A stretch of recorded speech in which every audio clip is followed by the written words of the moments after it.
Hey everybody, I know I need a haircut, and my face is strangely red, but this is the ramblings of an unhinged man. I do have work in less than 9 hours from now, and I'm not tired at all. But today, I'm going to tell you about the 4 to 10 countries that can claim to have never been colonized. Now, what does it mean to be colonized? That word can have a bunch of meanings.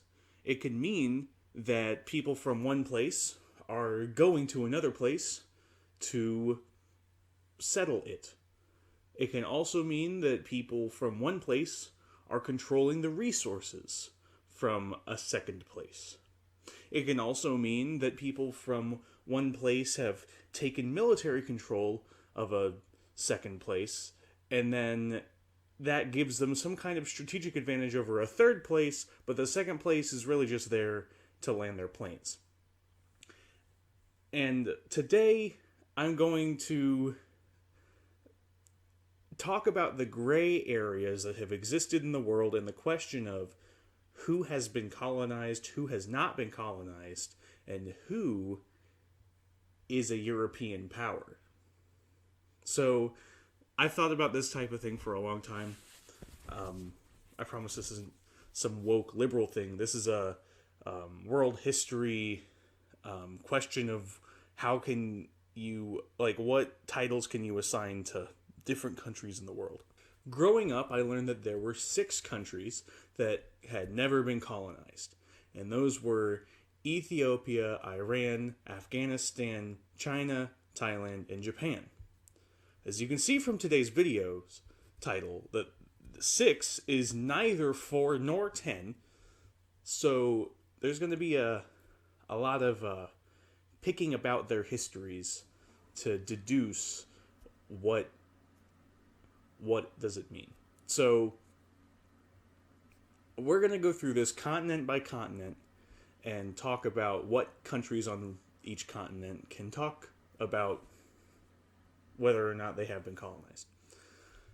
First off, let's just exclude Europe. Europe is definitely controlled by European countries. They are them. We can get into the weird little, was Ireland a colony of Britain? Was Finland a colony of Russia? Was most of Central Europe a colony of, Austria, Hungary, the Ottomans, Russia? Don't worry about that. We're going to skim over that because it gets weird. And I don't want to deal with it.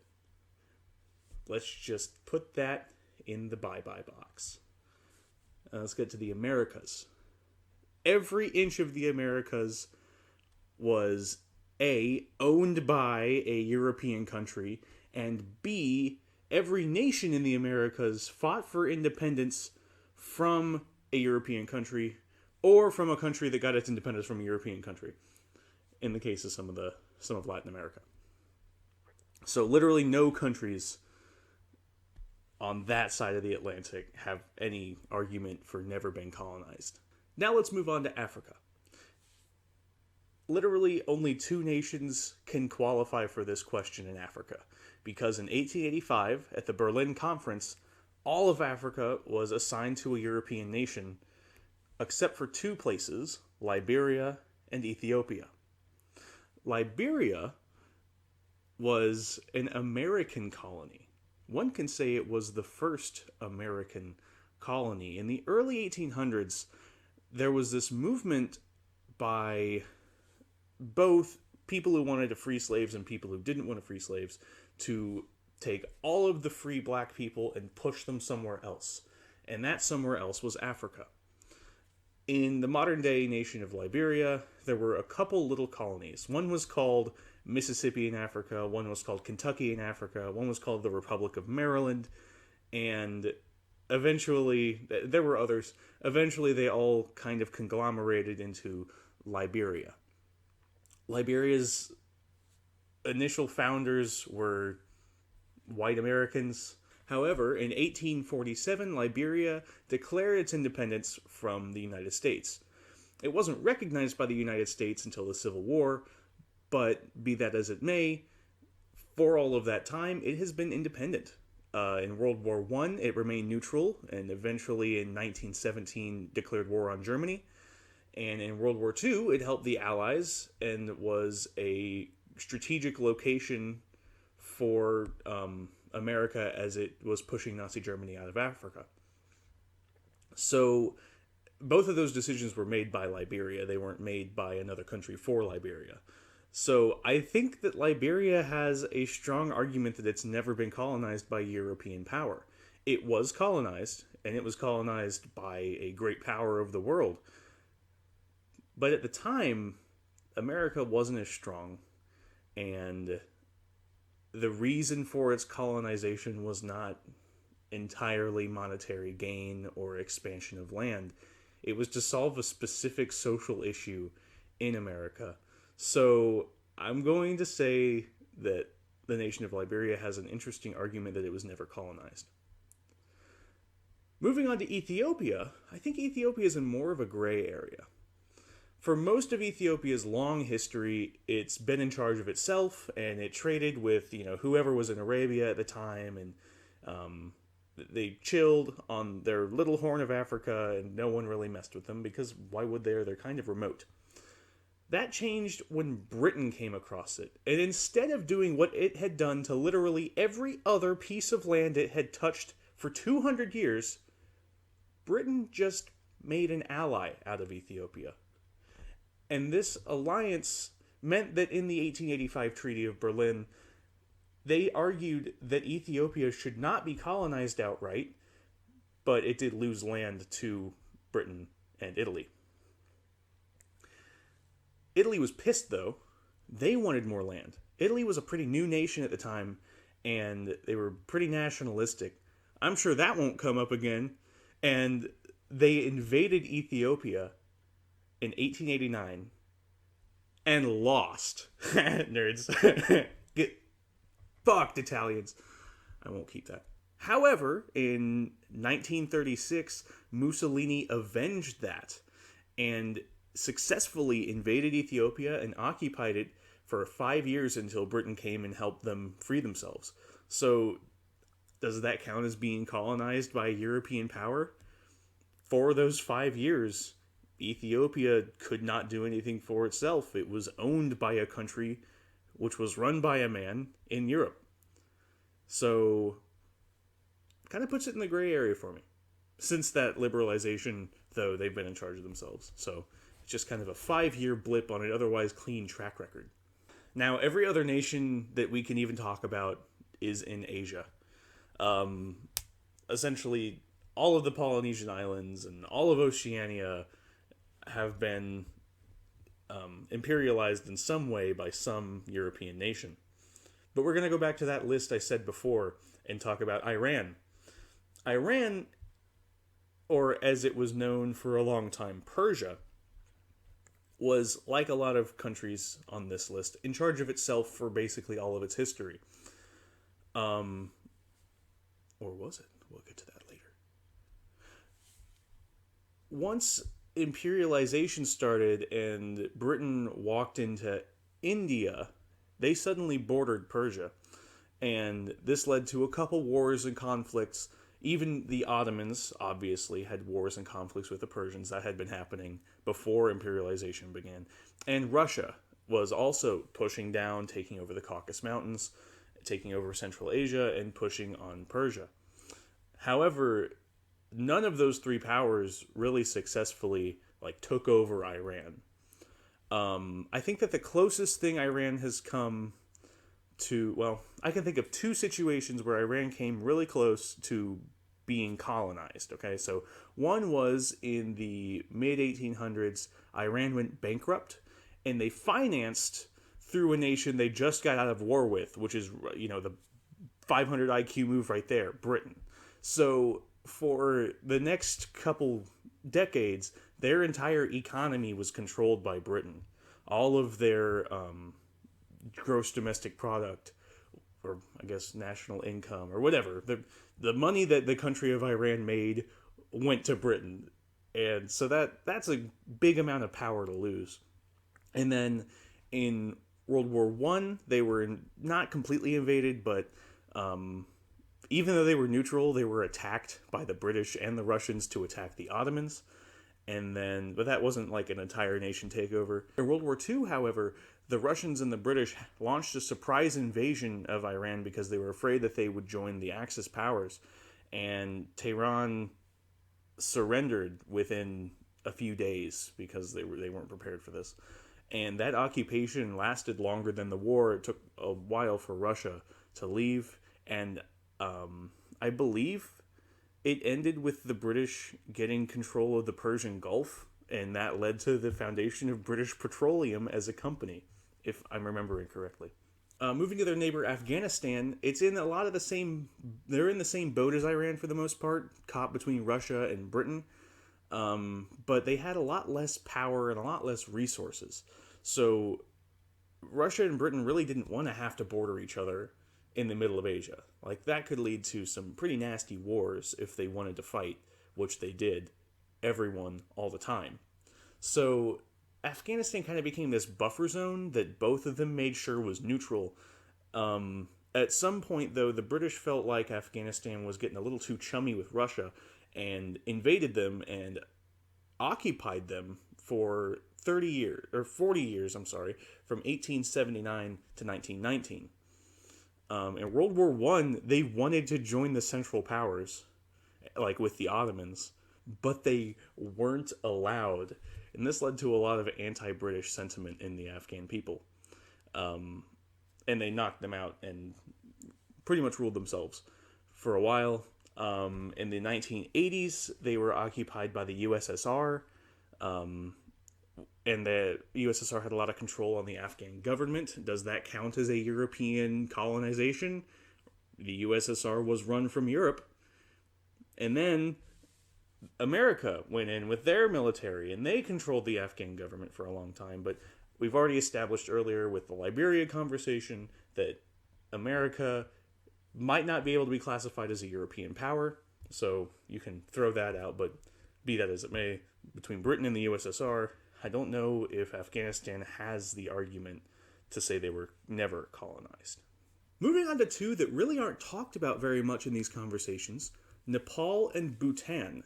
It was only when I was researching for this video that it came to my attention that they're on the list. It's technically 8 nations that have never been colonized when you add these two, but I had never heard of their argument before this. They both had, but being between India and China, they both had to deal with the British, with British Raj, but both of them successfully kept themselves from being occupied by the British and have run themselves for basically their whole history.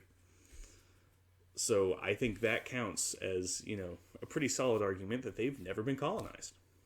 Now, Thailand is one of those countries that I think has one of the best arguments for having never been colonized. They named themselves free land because of this. So, in the early 1800s, when the British were first coming around and trying to make trade deals with the various peoples in Asia, Thailand saw that as a huge red flag and started to modernize itself and take over other parts of Southeast Asia around it, taking over all the way to Vietnam and up into Burma. And once the British came around, and then eventually the French, they ended up giving that land to them as kind of a way of appeasing them. I've heard it explained to me before, not in my research, but in the past, that they essentially told the French, if you invade me, you're going to have to fight Britain too. And they told the British, if you invade me, you're going to have to fight France too. So they kind of used their position as being in between two empires to keep themselves from being invaded. In a lot of ways, that's kind of what Iran and Afghanistan did, but I think Thailand did it better. And even through World War II, they initially fought with Japan and then allied with Japan. And then at the end of the war, the Allies mostly ignored that Thailand was Axis aligned because they hadn't really done anything. They just joined Japan to stop them from fighting them. So, you can't beat them, join them, and I think Thailand played its cards right. China is one of those nations where on paper they've never been dominated by another European power, But I think if you look at what happened before, during, and after the Opium Wars, that China was definitely under control of European nations. So the Opium Wars are, I think, one of the worst things to happen in human history. Go look them up, because I know if I'm going to talk about this will be a half-hour video, or a video that's a half an hour longer than it needs to be. So just trust me on this. After the Opium Wars, the result was Britain had near full control of China's economy, much in the same way as Iran, but this was more of where they can trade. So China was being isolationist. They did not trust European powers. They didn't trust white people. And they only allowed the British to trade in Hong Kong. They allowed the Portuguese to trade in Macau, and I think the Dutch were somewhere in there too. But the point is, Britain, after the Opium Wars, opened up the whole nation to trade. Like, a list of cities you can trade in grew at Britain's command. I know Russia, France, America, Germany, Japan got involved with this, and maybe a few other countries I can't think of right now, to open up China to international trade against its will, and it really weakened their empire. So I think that's a good argument that they may have had a little bit of colonization in that. And finally, Japan. Japan is one of those countries, a lot like Thailand. It noticed the European powers coming around. It modernized itself. Was very isolationist like China. But the extra step that Japan took was in crafting its own empire and fighting against European powers and winning. So the Japanese invaded Korea not long after modernizing themselves, which was not long after they were approached by a European power. And they fought a war with Russia and won. And it was a big thing on the global stage that Japan is like a world power now. And it showed again in World War II. They allied with the Axis powers as if they were, on the same level as these European nations that own the world. And at the end of that, despite bombing America and massacring and going on this, decade-long bloodthirsty rage, America let them have the same government as before because they weren't communist, and we were very afraid of communism. So Japan has never been colonized. In fact, Japan was a colonizer. So now we're going to get into what I'm going to call super gray area honorable mentions. One being Turkey. Is Turkey a European country? It's been invited into the EU. It has land in Europe. Its capital is in Asia. Most of its land is in Asia. They don't speak a European language. They're not Christian, they're Muslim. There are Muslims in Europe too. But Islam is not a Western thing, right? The Ottoman Empire aligned with European countries, I would say, much in the same way that the Japanese allied with European countries. But Japan's not a European power. It's a global power, but it's not a European power. Turkey was never completely invaded, and they got to set up their own government for the most part after World War I. Even though they lost a bunch of territory, all of the nation of Turkey is just what was left from the Ottoman Empire that Britain, France, and Russia did not take. So, were they ever colonized? Or were they colonizers under Europe? I don't know. I think it's a gray area. Another fun gray area is the Koreas. The Koreas were colonized by Japan, and post-World War II, their governments were set up by the USSR and the USA. But are those European nations? I mean, the USSR was in Europe, but is the USA in Europe? No. Is South Korea... Does South Korea belong on this list, but not North Korea because Moscow is in Europe? Like, I don't know.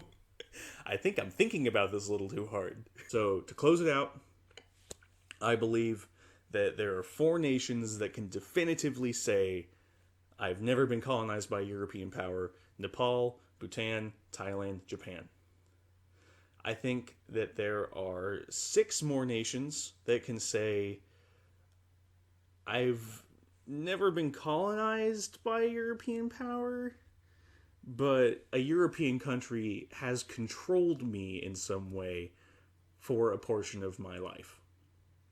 Those being Ethiopia, Iran, Afghanistan, China.